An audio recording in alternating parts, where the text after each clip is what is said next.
Yo, what is going on, everybody? It's your boy Z, and welcome back to Netflix Reviews. Today we're talking about the season 2 of Jessica Jones.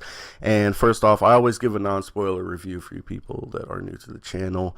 So non-spoiler review, I would say that this season was right in the middle. It wasn't really good. It wasn't really bad. I feel like it was a little bit better than Iron Fist. But about the same as Luke Cage. So it was right there in the middle. And I would say that the main problem with this season was it didn't set up anything. You know how in the MCU, like, characters will set up each other's next movies, or they'll set up their own next movies at least, and there'll be cameos from other characters and things like that. This series didn't do any of that, and it really missed out because there were some flashback moments where they could have used, like, Luke Cage in the bar and stuff like that. And I guess that's kind of a spoilery thing. It's not really giving anything away. But yeah, so there were some missed opportunities with this season that really bugged me, and it really shined through. So like I said, I would give this season a 5 out of 10 for like the MTU as a whole. Just comparing it to other MTU movies or series, then I would just give it a 5 out of 10. So, and if you guys enjoyed like Luke Cage and Iron Fist, you might absolutely love this season. I don't know. That's for you to decide. But for me, it was a solid 5 out of 10. So, getting into spoilers, one of the first things that really bothered me, like right off rip, episode 1, it just bothered the crap out of me, was Whizzer. And the way they did Whizzer's running animations really bothered me. Like, they were so cartoonish, and it's a small thing, but it's one of those little things that kind of take you out of the game early. And it was, like I said, it was in the first episode, so that's a red flag when you're already being taken out of a season of a TV series, and it's in the first episode. That's not a good sign. And like I said, the animations were just way too cartoonish. And the name, The Whizzer, like, you make him sound like he runs around peeing on people. So I thought it was all a little bit over the top and ridiculous, especially for Jessica Jones, because it's such a dark thing. Like, that's its theme, is it's dark. And it, you know, she's an alcoholic, and it has a super dark theme. And then you have like this cartoonish character just thrown in there in the first episode. So like I said, it was a small thing, but just something I wanted to bring up. And in this season, I noticed a lot more. Jessica whines a lot more. Especially early on in the first couple episodes, you'll notice that she's a little bit whiny. It's like, okay, you're a whiny little bitch. Like, get over it. You know, where's that badass that we know? Like, the person, you know, she just gets drunk. She don't give a fuck. She's not out here crying about her problems. So, and I know in the first season she did a little bit, but I really enjoyed the first season, and that also was kind of an element that took me out of it. Another thing that I thought was funny was in one of the episodes, Malcolm's character, he gets promoted, and he starts getting like all these little promotions by Jessica, and he's just like way too excited. Like that it took me out of it in that episode too, because I'm like, why are you so excited? She's like, basically she treats you like shit, and then she gives you this one little promotion, and you're like all about it. All of a sudden you're all happy. So that was another thing that just kind of bugged me. I think it's funny. I kind of felt like in one of the episodes they were kind of putting their political agenda in there. There's one scene where the black lady says, "You people," you know, and it's one of those like hashtag Me Too moments where you could just tell by the reaction. You could tell the way they set it up by the reaction. Like this black lady, the irony of this black lady saying "you people" to Jessica Jones, and I was like, oh, there you go. Like, they always want to sneak their little political agendas into TV series and stuff, and that's something that bugs me about it. So I don't know. Like I said, there's just little nitpicks, but it's something that bothered me. Okay, so there's a scene where Jessica is dressed up like a doctor. She's going undercover, so she's got to go into this highly guarded facility, and she wants to question this patient, and so she dresses up like a doctor. That's it. She just puts on a doctor coat and then walks into the facility with a fake badge and gets right through security. And that's another thing that bothered me. I'm like, you know, I know these shows aren't supposed to be believable, but this is a woman that she's saved the entire city. She's known as being a superhuman, wildly popular. Everybody knows her face. Everybody on the face of the planet would know your face if you saved the city of New York. And so I'm like, okay, like, they would know. The guards would know. They'd be like, oh, you're Jessica Jones. You know, like, what are you doing here? Why are you dressed up like a doctor? What the fuck is this?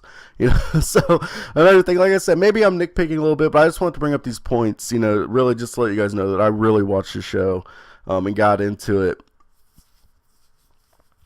One thing that I was curious about is the way they set it up. I really thought there was a good opportunity for them to set it up where like Luke Cage and Jessica Jones both came from the same facility. You know, they were both experimented on in the same place, and they didn't do that with these series, either one of them. So I just thought that was weird. Like I said, it was another missed opportunity that I thought that was something they were setting up, and it just wasn't. It just never came to fruition. I did think that the paint sex scene was a little ridiculous and over the top. Not only that, but it just made me uncomfortable. Like the whole time I'm watching, I'm like, oh, like that would be so bad. Like if anybody that's ever painted anything, like you paint your house or, you know, your interior house, exterior, whatever, if you paint anything, you know how hard paint is to get out of things. Even just like the paintbrush, you can't get it out of there. You gotta let it soak overnight and shit. So I thought that was really, it was just an uncomfortable scene. Like the whole time I'm just having all these thoughts run through my head. I'm like, how are you going to get the paint out of your hair? And like, what if it gets into other places that you really don't want paint because it has really bad chemicals in it that shouldn't be in your body? And like, so I couldn't get into the scene, you know, they were trying to set up this sexiness, this sexy scene. I couldn't get into it because I had all these little micro thoughts running through my head. Okay, so something that I thought was really weird is Jessica Jones never changes her style. She's always wearing like these torn up jeans and a leather coat. And I'm just wondering, like, doesn't it would get hot in New York, wouldn't it? Maybe the show's just always taking place in the wintertime or whatever. But she never changed her style. And there's a scene where she goes to the golf course and she's trying to get in this like really high end golf course. And she's dressed like that. And I'm like, okay, no, like reasonably minded person, especially a private detective, would think that they're going to be able to waltz into a golf course dressed like that. Like, come on, put a little bit of effort into your work, you know, have some dignity. Why would you go around these high-end people dressed like that? There's just no call for it. I think it's one of the things that they need to improve upon with her character. So the whole show, it tries to have these deep philosophical moments, you know, these little monologues Jessica will do throughout the show. It kind of like, it's almost like maybe like a Sin City, you know, type of monologues throughout the entire show. They try to do with Jessica Jones, but it's all stolen material. No, they're all stolen quotes that have been used in the past in other shows and movies and things like that. And Jessica she doesn't have the like the charisma or the voice or really anything, the charm or anything to really pull off those monologues. She just can't do it. So I feel like that was another thing where it was like, okay, you tried to go deep with it, but maybe have someone else do the monologues or something. I don't know. I just didn't think that worked. So we have to talk about the Cray song. I know it's really hard for me to talk about this because that song was so bad. I was like, man, they put zero effort into this. And I couldn't really tell if they were just making fun of an entire generation with that song, like millennials, like if they were just like flat out just making fun of all millennials with that song, or if they really thought that that song could be taken seriously as a #1 pop, you know, chart hit. I honestly don't, because on one hand it's like, why would you make fun of like millennials? That's probably your demographic. That's the people that are watching your show. Why would you make fun of them? And then on the other hand, if you weren't making fun of them, you actually thought that song was believable. And for me, it's like, put a little bit of effort into it. You know, there's like artists like Neo. Neo's an artist. You can hire him and he will just write you a song. That's his job. You hire him and he'll write you a song. So like, put some effort into it. Talk to your writers, or if you know your writers can't come up with anything, hire a professional writer to give you something good that's good and believable. I don't understand what was so hard about that. It's obviously a high budget TV series. So yeah, that was another thing. It was just bad. The Cray song was just so bad. So there was an awesome scene in the hospital when her mom is fighting the nurses, and her mom twists this nurse's head around. And then you see the girl, she's laying on the ground with the broken glass and all the glass coming out of her back. And you see the body laying there with the head twisted all the way around. And the girl with the broken back can't move, so she just has to stare at this body. That scene was so dark and so well done. I absolutely love that scene. Like, when I saw that scene, I was like, okay, this is what we need more of. We need more high-end, you know, good directing and writing like this. This is what I want Jessica Jones to be. So because I know for the most part it seems like I've just been bashing the season, but that was one of the really good positives about this season. Another really good dark season is when Jessica, it's a flashback scene, and Jessica walks in on Trish blowing this guy for drugs. And she's literally like, I can't tell if she was in the middle of it, if she was about to, or if they had just finished. But yeah, like she walks in and Trish is blowing a guy for like cocaine, I'm guessing, because it was like a white powdery substance, low class thing. So yes, it was so dark and depressed. It was really a down moment for Trish, and it was a really good look into her past. And I would just say that the actress that plays Trish, is phenomenal in this series. Like I didn't realize she was such a good actress. She's probably better than Jessica Jones, to be honest with you. Like she really carried this season on her shoulders for a good portion of it. So, she did a really good job. But then that scene was amazingly done. And then they're up on the rooftop talking about it. It's such an emotional scene. And they're realizing that both of their lives are just completely falling apart. And I started to get teary-eyed, like you'll notice that as you get older, like you get more emotional watching TV and movies. It's funny because I was talking about this with my buddies. It's like I cry about everything now. I'm just like, oh, like these girls have realized that they need each other and that their lives are just completely shit. So I thought that was an amazing scene. Look, I wrote down, this was one of my notes, literally. I don't know where I was going with this, but I just wrote sneaky doctor and his fucking needles. You guys don't know the doctor in this show, who he's great. That actor does such a good job. But there's a doctor in this show, and it's like every 5 minutes in this, like for a couple episodes, it's like just every 5 minutes he's just walking around just sticking people. That's all he does. Like, he's just walking around with this needle. He's just drugging everybody up. What the fuck is this guy doing out here in these streets? Okay, so I felt like Jessica Jones' reaction to finding out her mom's still alive was just, for me, it was completely unbelievable. I'll just say that, because at first she like started getting real emotional and stuff, but then her mom's like, can you forgive me? And she's just like, no, and walks over and punches her mom out. I felt like that was not a genuine reaction. I don't know. I have mixed feelings about it, but I'm like, she did some bad shit, but you thought your mom was dead for 15 years, and now you're finding out that she's alive. So I felt like that scene was poorly written. So there's one part of the show where they start to kind of set up this side story where her sister is taking this, Trish is taking this inhaler. It makes her super strong. And she goes out and she starts beating up bad guys. Well, she beats up one bad guy. And I thought they were going to set up a really interesting side story. And again, a missed opportunity. Like, she just beat up that one bad guy and that was it. And I think like her inhaler ran out and stuff. And so, like I said, it was just another missed opportunity to have a really great little side story going on. Okay, so another political moment here where they just had to throw their agenda in there is there's this time when the female guard takes over. The male guard, Jessica Jones kills the male guard. Female guard takes over and she's in charge of watching her mom. And it just shows all throughout that entire episode, the female guard is doing all this little stuff, bending and breaking the rules and babying her mom because they're both mothers and she bonds with her. And I just felt like it's another, that's sexist. You have the male guard, he's just like a pervert, he's a bad guy, and he kills prisoners. And you have the female guard that's compassionate, and they can relate because they're mothers. I mean, I get it. I just felt like they were trying to make a point with it, and I don't like when people are putting politics into TV shows. So I'll just say that. That's my piece. So another really good example of poor writing is like this is just so bad.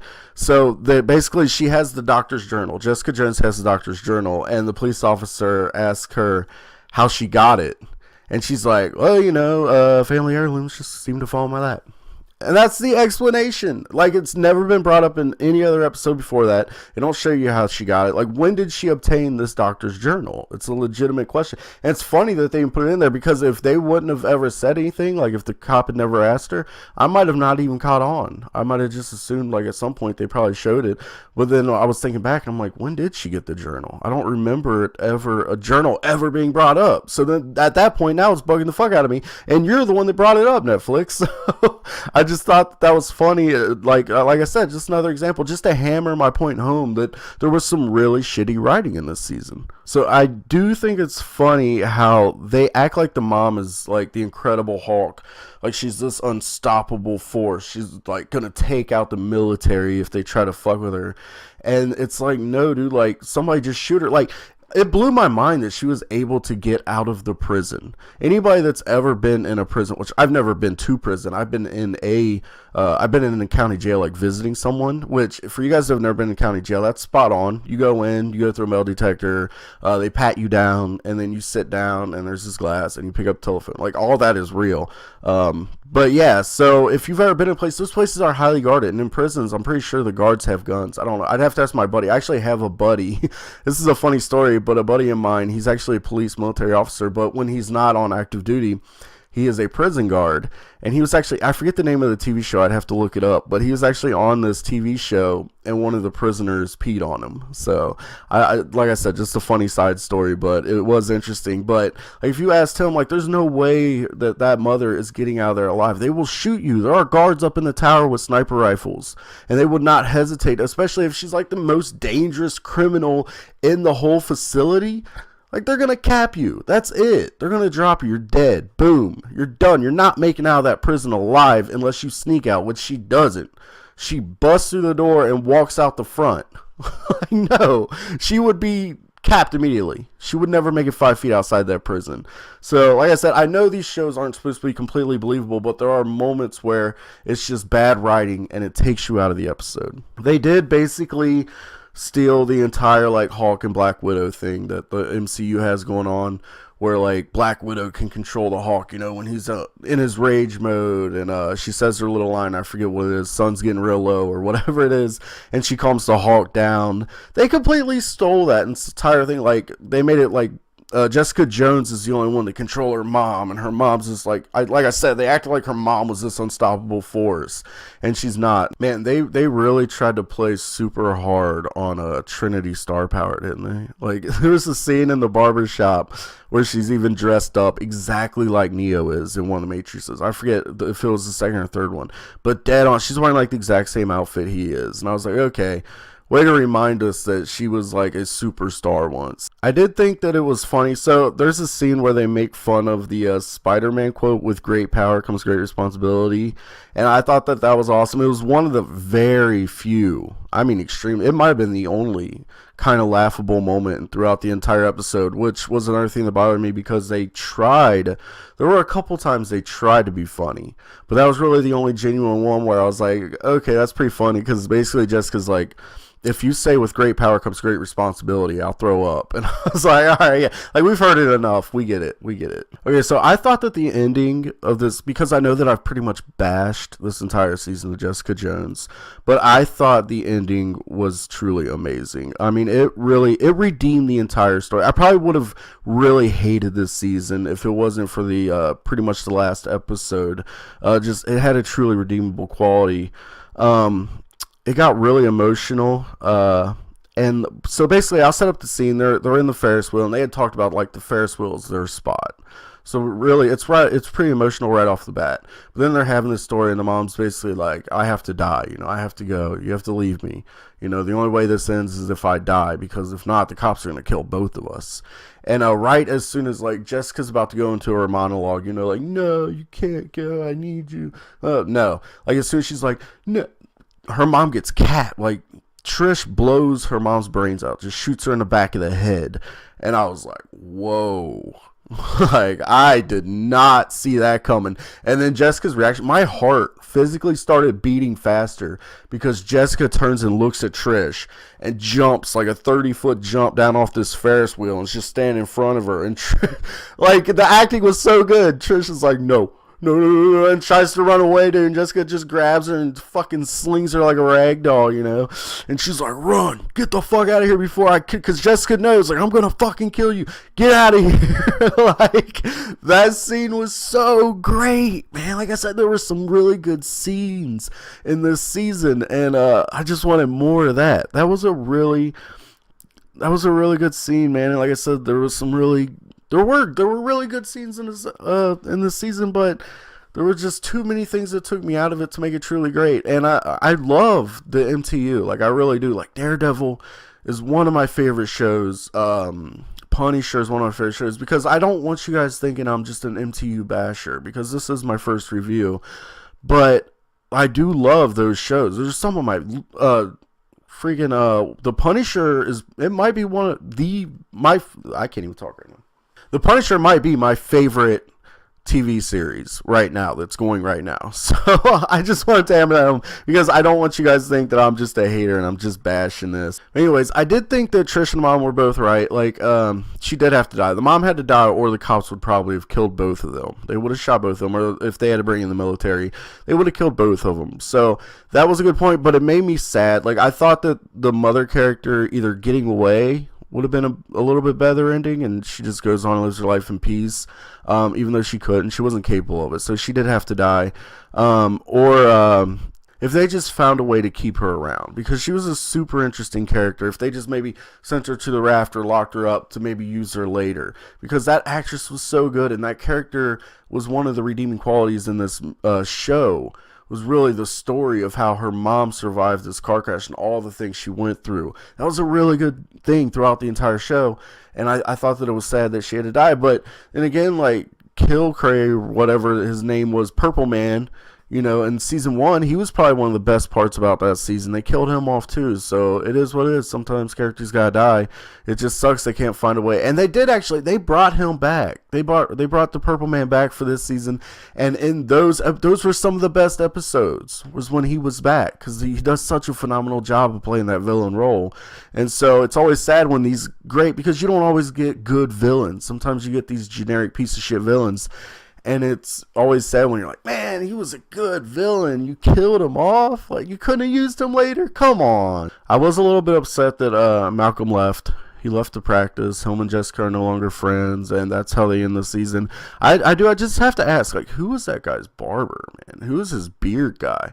This guy is fucking groomed up phenomenal. I gotta get in touch with that dude. But overall, it was a fitting end to a weak season of what could have potentially been a great show. I will say that. And that is my full review. Like I said, 5 out of 10. I hope you guys enjoyed the review. I hope I made it in depth enough. I really tried this time, guys, because I had a so let's just talk not about the show anymore. You guys got my full review. I just want to talk. I got some comments that people were hating my videos because I wasn't putting the time and effort and really taking notes and things like that. I wasn't making good videos. I'll say that because I'm a professional YouTuber. I run a whole nother channel that has millions of views, and I wasn't putting the effort in. And so that I was ashamed of that. I was embarrassed. I was like, wow, like I'm just putting out garbage and people are calling me out for it. So I really want to try to do a good job this time and sit down and just redo the show and be like, okay, what do I have to do to make things better? Because right now, it's not a good look for me. It's not a good look for the channel. And so I really had to sit down. And it's funny because, like I said, I run that other channel, and I have a whole team of like 3 or 4 people that work on it with me. And the whole time I'm watching this season, I'm binge watching this season for like 3 days. And I'm not doing anything with that channel the whole time. And so, you know, the whole team's just kind of sitting around like, what do you want us to do? Like, do you have some videos we need to edit? You know, like, what are we going to do? And I'm just like out of it. I'm like, oh, I'm working on this right now. I got this project going on. You guys just do your own thing. So just to give you guys a little bit of insight of how dedicated I was to this one review and how I'm going to be dedicated to future reviews. So just want to put that down. Just had to drop the mic right there. But I really hope you guys feel free to leave a like, subscribe to the channel. It always helps out. Like I said, I'm just trying to grow this channel and make it a thing, and hit the notification button if you want to do that, so it'll be a good time. But as always, thank you for watching. I'm the one and only